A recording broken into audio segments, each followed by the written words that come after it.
Out here for a morning ride. Found this beautiful Joshua Tree forest, which is amazing.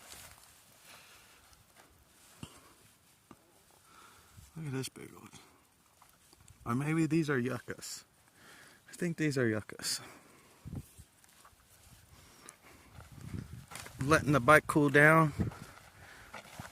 We are going through extreme heats. Extreme heat wave coming through, but I'm about to go to a secret spot. And elevation is 9,000 feet, so it should be a lot cooler. Just such a perfect road, real simple. This bike was made for this stuff.